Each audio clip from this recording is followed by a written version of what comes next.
You're listening to episode 121 of Lifestyle Locker Radio with Caroline Barefood Angel. Hi, I'm Dr. Josh Hant, and welcome to Lifestyle Locker Radio, where we help you create an awesome life and lifestyle. From nutrition to fitness, mindfulness to peak performance, and relationships to money mindset, we bring you on an amazing journey to help you unleash your human potential.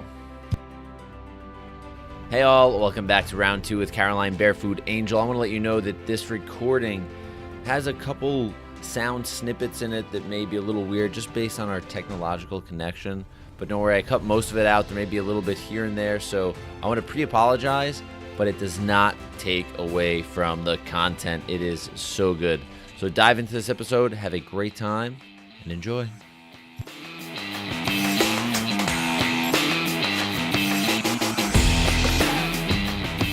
Hey everyone, welcome back. We have episode 2 today with Caroline Angel, the Barefood Angel, and we're super amped because we're going to geek out a little bit for you, and we're going to get into stuff. She's probably going to be more geeky than I am, but she's smarter than I am in this content. That's why I have her here, right? That's why I'm very excited to have her. And if you want to know more about her, if this is your first time diving into Lifestyle Locker, the episode, this is 121, go back to episode 120. And get the backstory. Her story is pretty awesome, and then you'll find out why she is so knowledgeable in all of this. So, Caroline, welcome again. Oh, thank you for having me, Dr. Josh. I so appreciate it. I'm so excited to share this wisdom with your camp and your tribe, and thank you for having me. You're very welcome. So let's dive into something that's like near and dear to my heart, because I work with patients in my practice, and people are really inflamed systemically. Right? Like their whole body is like, people are breaking down at younger and younger ages. And I know food has changed, as we spoke about in the last episode, dramatically from, ancient times, if you will, to today. So, and I think, we said this the last time, that I'm like, oh, grain is it's all inflammatory. Is that true? Oh my God, that's such a great question. There's so much confusion, misunderstanding, misinformation and disinformation out there about this, and we're all like spinning like around trying to figure out what is the truth. And that's what it is. You and I, what we do is we try to shine the light on the truth. And the way I got to the truth that I'm sharing is it's not just by researching it on paper, which is really, really important, but you really have to decipher who's telling the truth, which is unbiased, like, are they really like, telling a little piece of the puzzle, or are they sharing the big puzzle? So I think for the best way for us, all of us, to be able to validate studies, because studies can be thrown to validate anything, right? Of course, yeah. The best way to do that is through observation. And I travel around the world studying different cultures and diets and religions, because I think they give us like visually what the truth is. So I work with Professor Michel Poulain. He's the researcher who identifies and validates blue zones around the world, which there are zones around the world who house the most centenarians.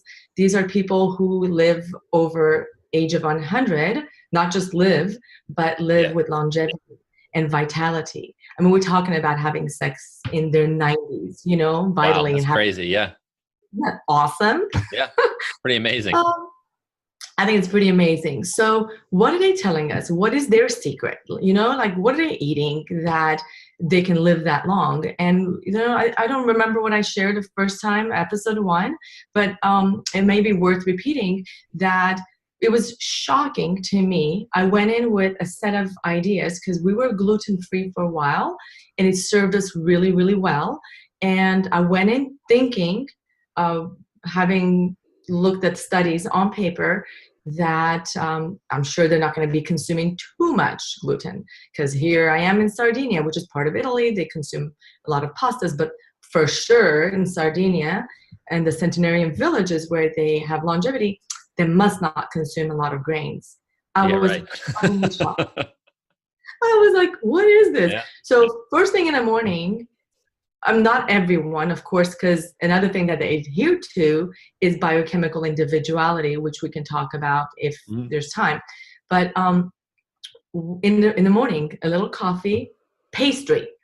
I mean, that's insane. I'm like, pastry? Who does that? That's like a big no-no in anyone's rule book, you know? Yeah. But I also noticed like the younger version of the villagers, or people who live in village. By the way, when I say village, they have connection, they have Wi-Fi, they have internet, there's computers, there's businesses, there's hotels. So, but it's still considered a village because, you know, they work together cooperatively, they've known each other for a long time, they help each other, it's community. You know, it's a lot more than just food that goes into making someone live a long life. So, you know, I studying villages. We stayed with a younger couple, and we noticed that they were also serving pastry for breakfast, pastry and coffee. But their pastry was very different than the pastry that the older generation was consuming. The older generation was much more discerning, like really particular about what kind of pastry they would consume. It was not in packaged form. Even if the package came from Italy and it was like, you know, the least amount of ingredients, it's something you and I could totally like buy from a health food store thinking that it's, you know, it's healthy, it's, you know, it's got really kosher ingredients and healthy and all that. They would not touch that because if it was not made locally, sourced locally, processed locally, it's not like they cared what was in the label or how, you know, like they did not know the details. I bet you anything, the details in my book of what I talk about, like what goes into the different shades of making the difference between modern and ancient grain. It's not like they know that, but they know the taste. They've acquired it, and they know what their body needs and wants, and through practice and habit and routine, that's what they're used to, and they don't want that. So I think, you know, to answer your question, Dr. Josh, your audience is intelligent, and I'm not going to give like a blanket answer saying, oh, grains are great for you or grains are bad for you. There's, first of all, a huge difference between modern grain and ancient grain. So we can talk a little bit about that later, right? But even with ancient grain, if it's processed using ancient traditions and all that, even that, we'd have to apply our own biochemical individuality. Where are we with our life? Where are we with our health? Can we consume that? Maybe, maybe not. I don't know. I'm not your body to know that, right? Only you'll know that. And sometimes you'll know that with the help of a practitioner if you're confused of whether to have it or not, because maybe you don't have sensitivity, you don't have allergies to it, but it may be causing other contraindicate, you know, it may be counteracting with something else. So that's where working with a practitioner would help to know that. And of course, so if your body is set up and it's ready to receive all the food that is real, that we're meant to have, that's unadulterated, that has been from A to Z, from the seed to the time that it goes into our mouth, so that involves a lot of processing, right? If that has not been adulterated and we're using traditional methods of, you know, growing the plant or the food or the animal, processing it and all that, and consuming it, and your body can accept it, there is nothing wrong from my observation from seeing centenarians of consuming it. In fact, not only there's nothing wrong with it, our body needs it. The grains contain vitamins, different kind of vitamins that other foods may not contain, right? So we can also talk about that as well. But so it's not as a simple answer like, yeah, forget about what other wisdoms are telling you about avoiding grain. There is something to be said about gluten sensitivity. Gluten sensitivity, it is real. Celiac disease, it is real, you know? And there's different shades in between, right?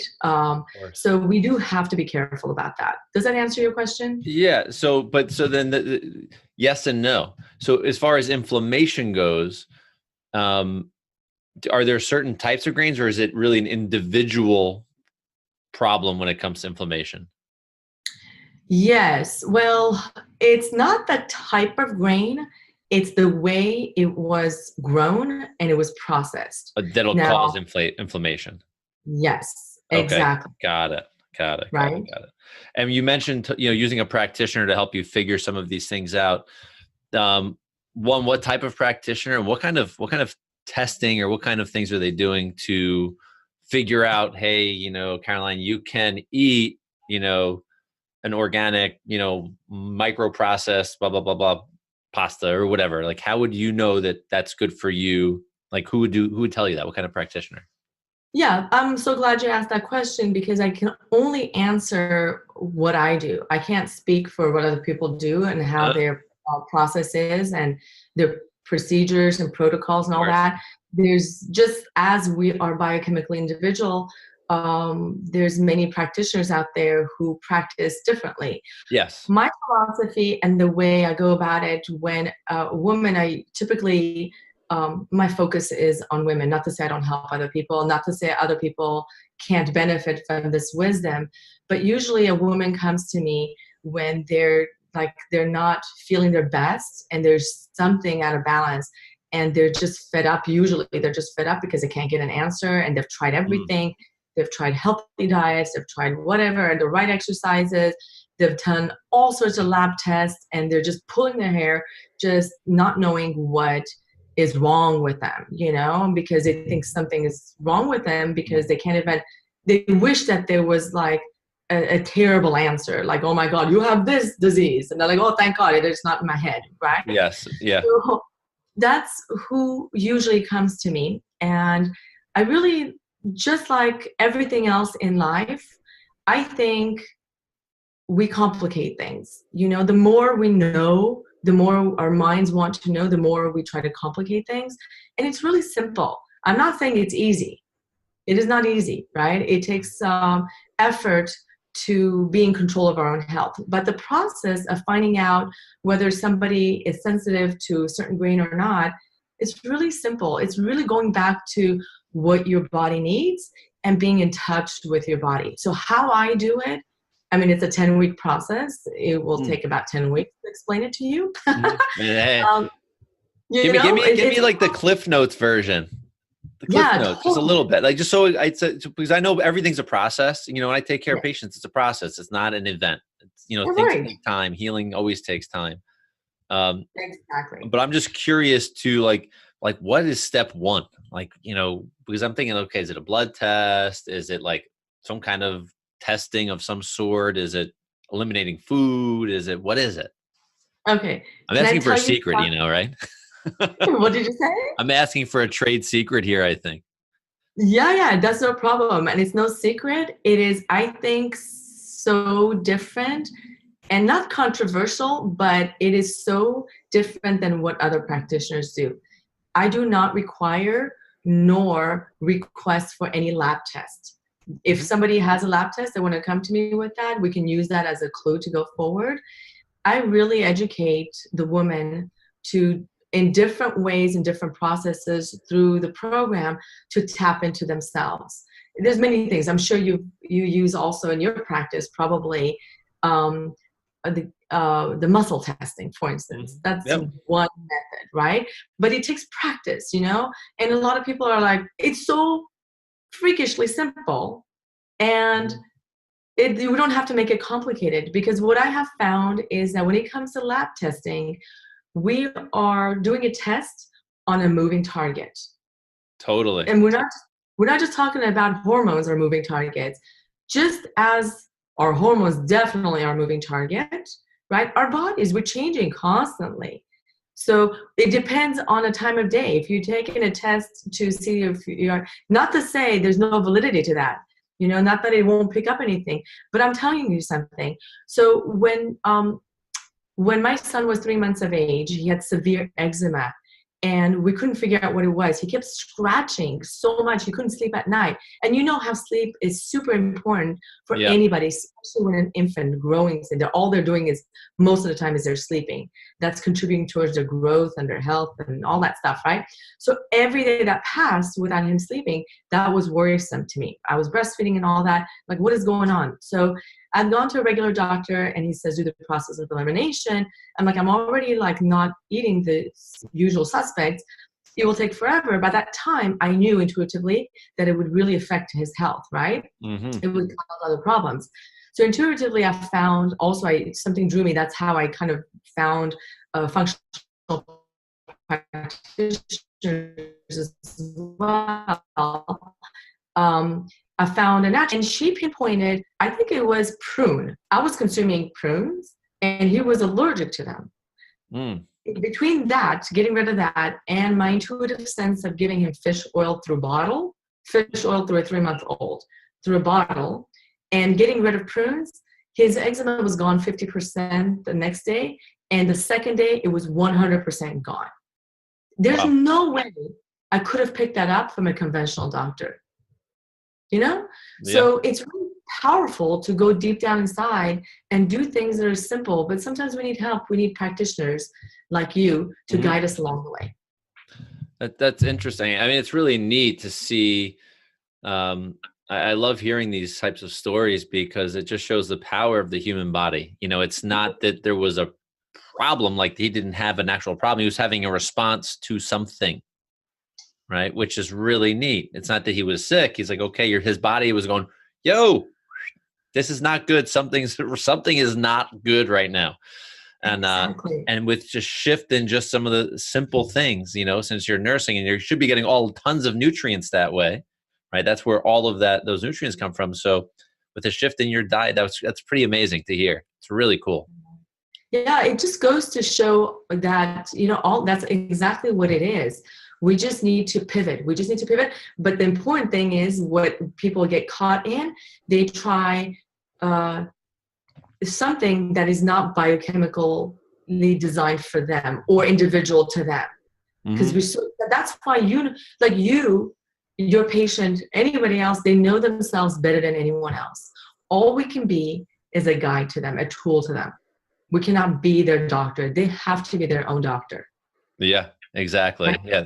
And the best doctor's inside anyway. You know, we don't make the decisions. We're facilitators that can change.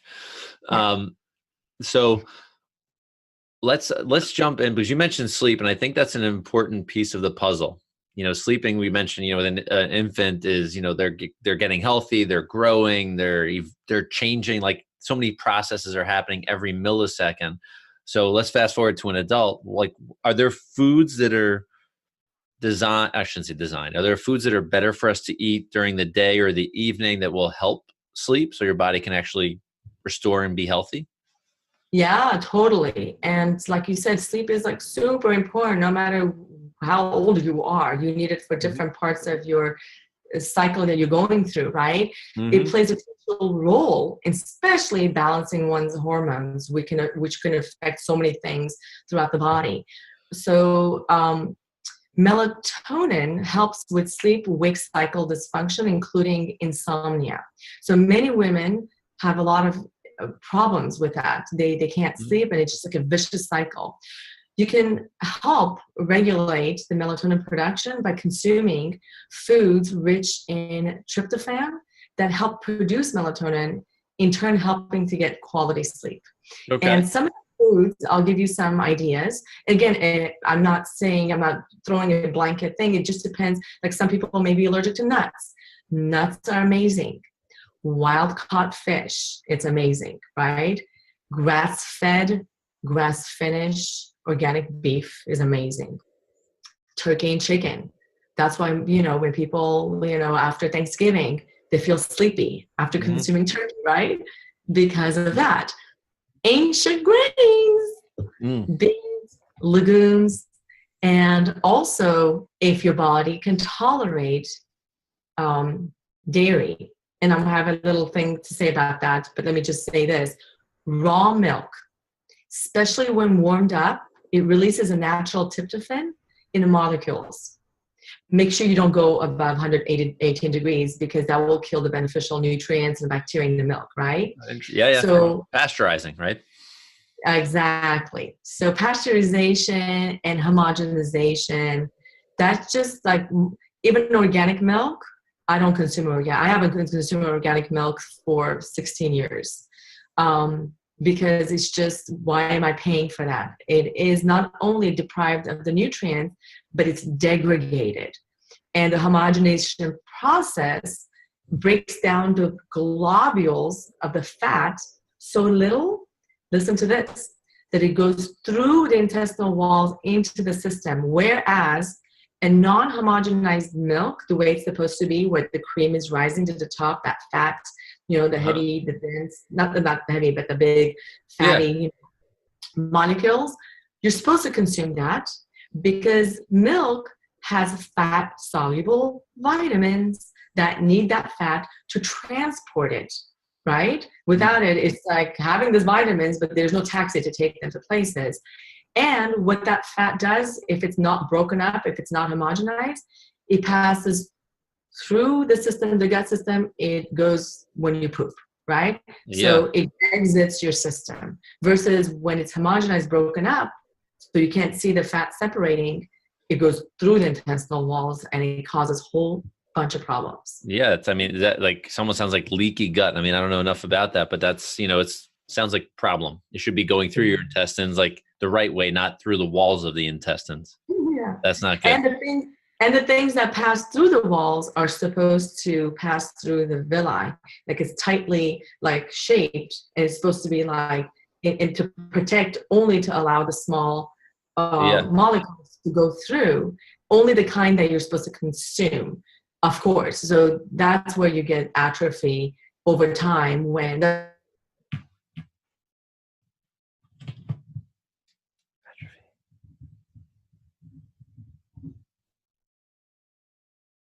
Shit.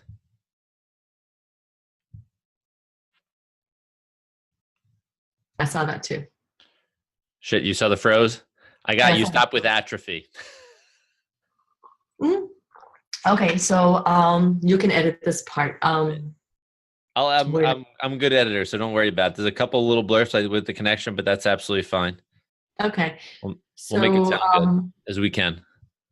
Yeah, so the body is innately, like divinely designed to accept things that it's supposed to. That's why there are things inside of our body, like the villi, the little things that are shaped inside of gut, that don't allow large molecules to come through the walls inside our body.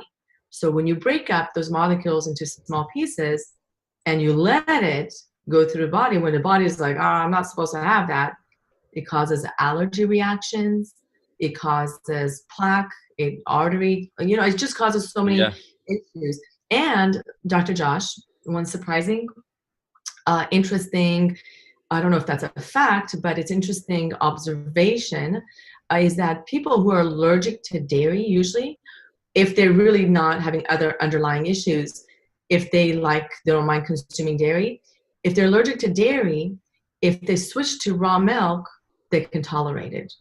Yeah, I'll tell you what, I was brought up not having any dairy, no traditional dairy. My dad would call milk putrefied cow pus. Like that was, that was, so, as a kid, that sounds really good. You want to have that, right?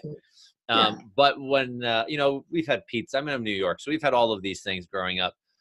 But what I found, I don't do too well with most dairy, so I don't really ever have much of it, but there's two types that ideal. I can have like a raw milk cheese if we have something. I don't have raw milk, but we'll have a raw milk cheese, and my gut, my digestion, everything doesn't have any negative effect on it. That, and as well as like a goat milk. I don't know if there's a difference in the dairy, but it's those two types of things it's crazy when they're raw.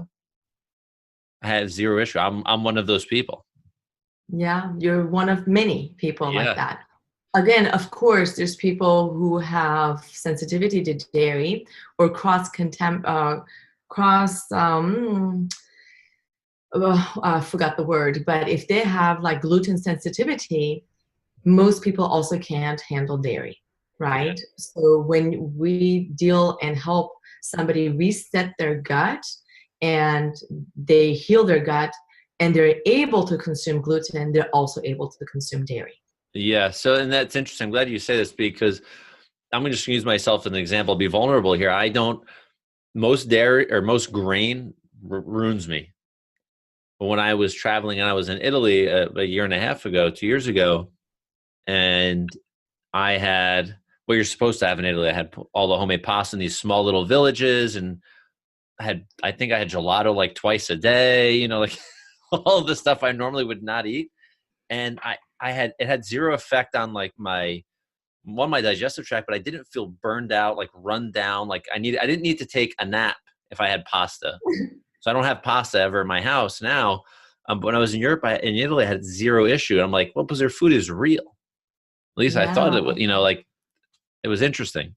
It's more real than it is around places like this here in the United States. So again, it goes back to all the different things, the different shades that go into making a modern grain versus an ancient grain. There's not it probably was not genetically modified. It was not probably excessively hybridized. There was maybe little or no chemical. It depends if it was organic or not, right? So it depends, maybe there was less chemicals used, pesticides, herbicides, right? Uh-huh. And then maybe it was not stored in mold-inducing conditions. Maybe the way they processed also the grains was stone ground, not like the modern processing where it degrades the grain even more, making the fragile molecule rancid. It's all these different steps that's basically what it is. The nutshell, the book, what I talk about is all these little things which are big by themselves, but they add, injury, right? They aggregate, they aggregately like add injury is they make a grain, because grains are very fragile. The molecules of a grain are very fragile. So they're very sensitive to heat and speed. So, and also, of course, chemicals and things like that, right? So every time they're exposed to excessive heat or speed, it degrades. It makes the grain more rancid. And rancid grain is no bueno. That means no good, right? Yeah, so totally. Through the processing method, modern grain processing method, they bleach it so it's not gray looking anymore. So they make it look pretty, and then they do all this processing so it doesn't stink. It's not food anymore. It's just and people, listen, I hear this all the time, and thousands of years of people consuming grains is a testament to our bodies wanting it. It's been tested and proven over and over, one generation after another, right? I'm not talking about prehistoric age. I'm just talking about the time that people started consuming grains, but they didn't have any conditions the way we do, right? Yes. To the time we're starting to consume grains, modern grains, and we have all sorts of issues. So where was I going with this? I lost track of thought. Well, I mean, we're talking about like just when I was talking about eating the quality of the grain, like in Italy, and that like modern grain, I would like mine. What I probably ate was probably organic or very close to. Was probably the least amount of processed. It was probably all of these things, and I think we were going in that direction because here it's so different. With all of you're talking like hybridization, like genetic modification, the bleaching, and all of this stuff. It affects people down to the cellular level. Exactly. It makes it different. That's what I was trying to wrap up and say, that it affects who you are, what you consume, right? And more importantly, it's important to consume what your body needs. What you need to consume may be very different than what somebody else needs to consume, even within the same family, even the same gender. Doesn't matter, So it's really, really important to adhere to and honor your biochemical individuality. Yeah. So I want to go into eating to actually to kids for a second, because I think this is important. And I'm going to go there via what we do to the grain. So you mentioned bleaching, the herbicides, and all of these things, these chemicals that get put through to make it pass as edible or whatever, however they have to do that. But when you do that, they're obviously removing all the nutrients probably that like the grains are just supposed to have, and also making them who knows what. But we're in our pre-talk, you're talking about adding synthetic like vitamins and minerals or whatever they add. Those are obviously not good. But why would like a synthetic? I know why, but can you explain like why synthetic vitamins would be bad to add to Necessary. Yeah, why would it even be added to grain, right? So the milling process, the modern milling process, destroys the nutritional value of the grain. If you look at the anatomy of a grain, you've got the bran that protects the seed. You got the germ, the nourishment for the seed. And you got the endosperm that has the energy for the seed, right? Mm-hmm. The whole grain versus white grain. The whole grain has a bran, endosperm, sperm, and a germ, right? The white grain only has, everything else is removed, has the endosperm. So what is done to basically pick up where it was degraded is to add vitamins to meet the nutritional labeling, whatever, right? So they're adding vitamin E, B6, magnesium, blah, blah, blah, blah, blah, all this stuff, but they're all isolate form. Just like our body, we're whole. We're like mind, body, spirit. Not only that, but our organs, like it's all interconnected. Everything has its purpose. Everything works together, flows together. It's supposed to, right? That's best. That's where you like in your optimal state and balanced state. Just like that, vitamins play together. And when it's in an isolated form, then they don't know how to play. It's like foreign. They're not like, who are you? I can't play with you. They don't play together because they don't know how to play together, right? Versus if a grain is left whole and the vitamins know how to play with each other, So this is besides how artificial those vitamins are, right? Yeah. It's crazy. So, and going back to kids, and I'm saying this for the audience.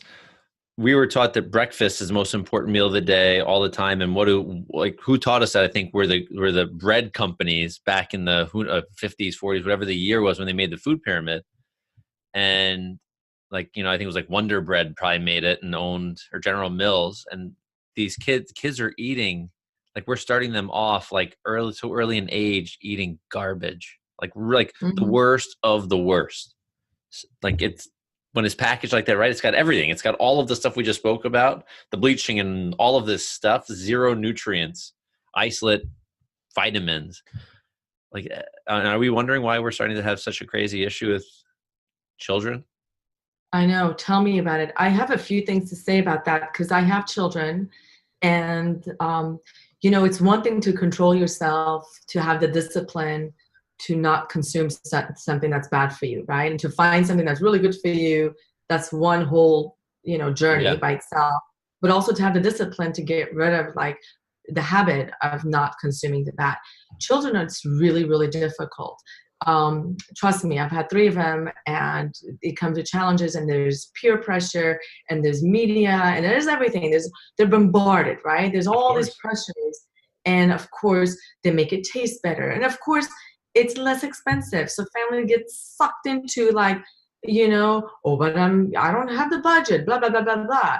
Where like at the end, it's going to cost a lot more, as you know, to backpedal to fix the problem that it's causing, right? So another thought that I had, it was watching Centenarians and how they consume pastry in the morning. So I'm not going to be like, you can't eat that, you can't eat that. However, I just know that they can afford to goof, right? So they do so many things right, with movements, with community, being in place where they feel wanted and they have purpose. There's so many things, like spiritual connection and all that stuff. Maybe part of it is they can goof. Maybe that's why they're okay consuming that. I just know that in helping the women in my practice, it helps to consume something with high protein and high fat in the morning. Now, that does not mean we live in a modern world. We're succumbed by temptations, right?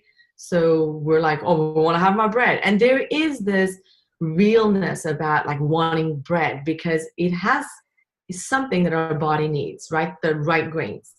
So your body wants it and wants to consume it. So if you're gonna have bread, I'd say have it with something fatty. First of all, have the right kind of bread, Yeah. right? And then if you're gonna have it, maybe spread avocado and drizzle a little bit of olive oil, put salt and pepper. Oh my God, it's so delicious. Yeah. Simple, right? Simple. Just have the fat and fat with it so that it's not turning. Although I must say with the right kind of grain, especially if it's sourdough bread, it breaks it up in a way so you're not having the sensitivity to gluten where you're eating something like in Italy when you were eating pasta. The reason we didn't affect you the way it does here is because over here the pastas are so processed. It's just pure sugar. It just you consume it and boom, it just hits your system. Like gives you a high and a low and Yeah. just takes you a gnarly ride, right? Oh yeah. But when you're consuming things that are traditionally raised and processed, naturally, like by design, naturally it just diffuses all those phytochemicals and it enhances the nutrients in there. It's just beautiful. Yeah, it's really interesting, right? This is such a neat topic because it's totally thrown me for a complete loop in my thought processes. Because the way I've had to, I mean, I didn't know all these other ancient grains and this and that. I always saw pictures of it, and I think it's just marketing by traditionally, Yeah. right? Even the ancient grains that I say, oh, a health food store says ancient grains. I'm like, how would I even know? How would you know if it says ancient grain? I mean, Okay. it says like I've seen like there's a brand like Ancient Grains or something. I'm like, are they really, or is it just them? That's their brand name. That's such a good question. So if you're curious, you're at a store and you want to know if it's just BS labeling or it is truly ancient. And what does ancient mean?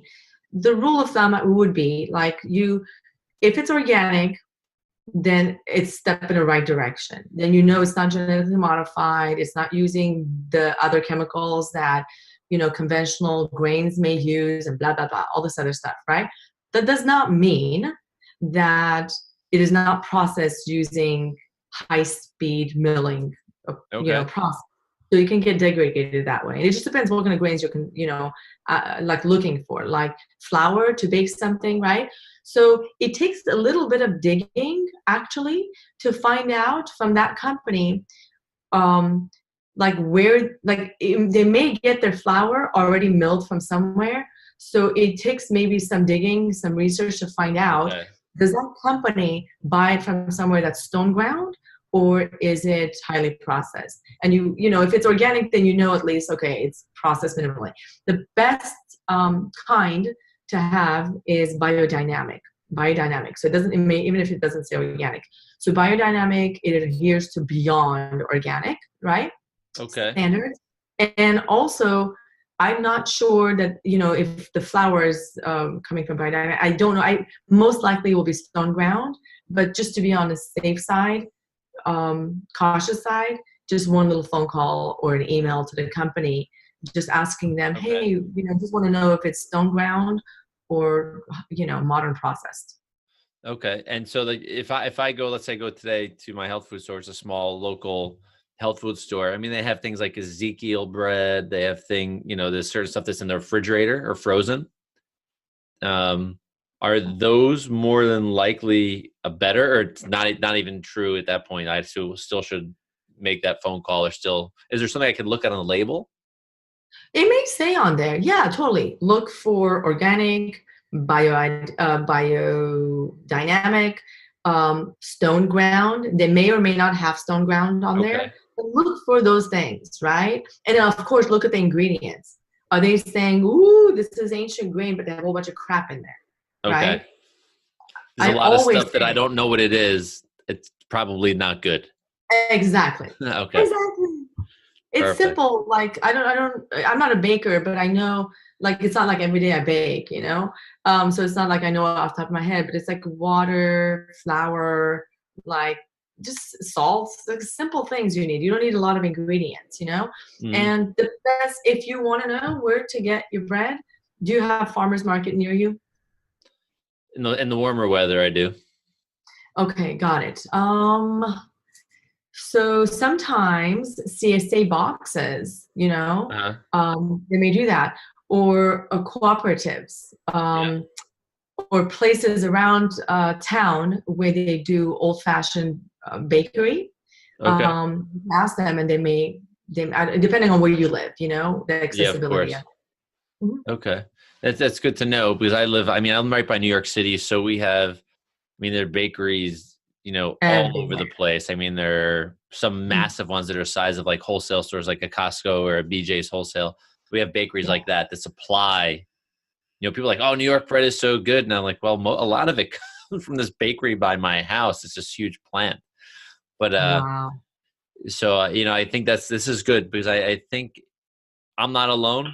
That's why I think people want you on their podcast and your book's doing so well because this is such an important topic because how bad things have gotten with grain.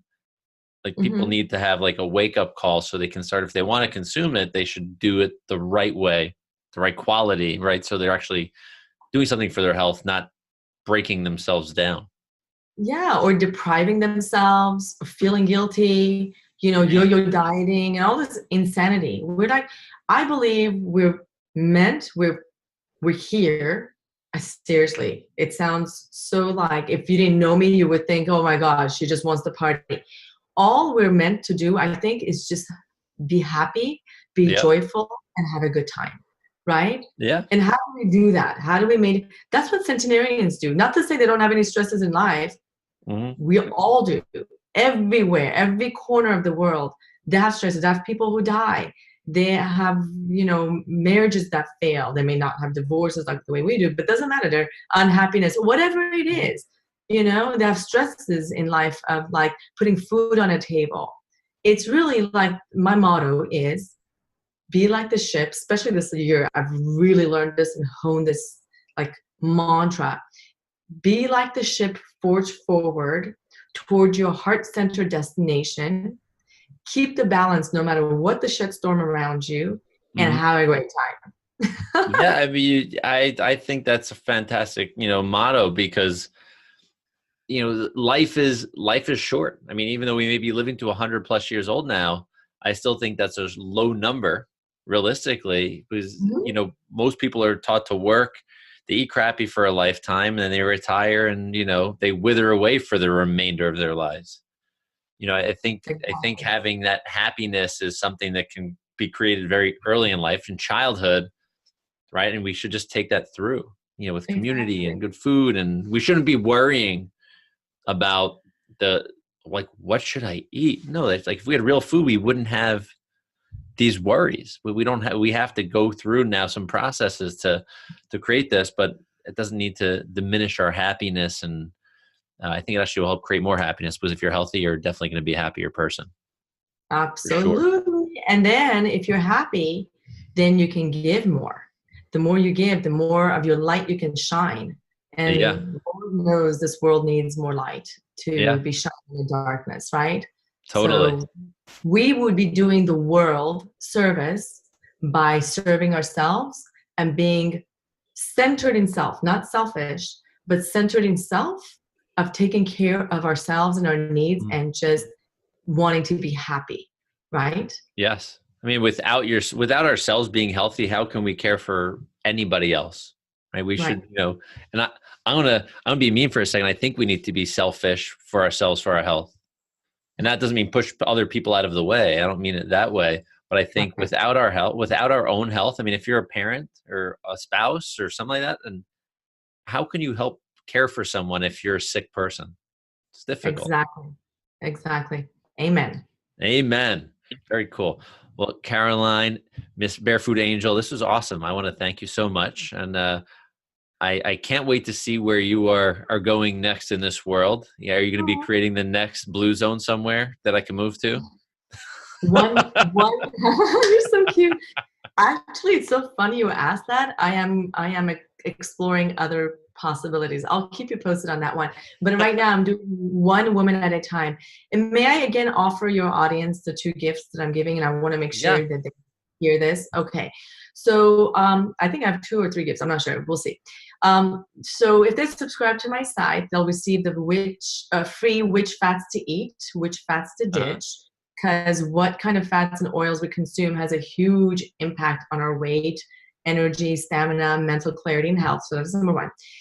Number 2, I'm opening up a schedule for free discovery calls for those who are ready to take charge of their health and honor their needs without confusion, deprivation, starvation, feeling guilty, yo-yo dieting, right?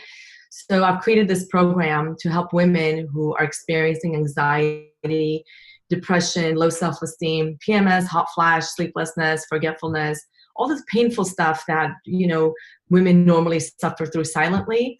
I help busy women find balance so they can get back to their vibrant selves, so they can start feeling happy, thinking clearly, managing weight effortlessly, having sexy libido without pain, feeling vibrant, having strong bones and joints so they can do what they want to do, attaining shiny hair and skin, feeling and looking their best. So I'm here to help. So I'm a woman. Sign me up. You know what you're doing, man.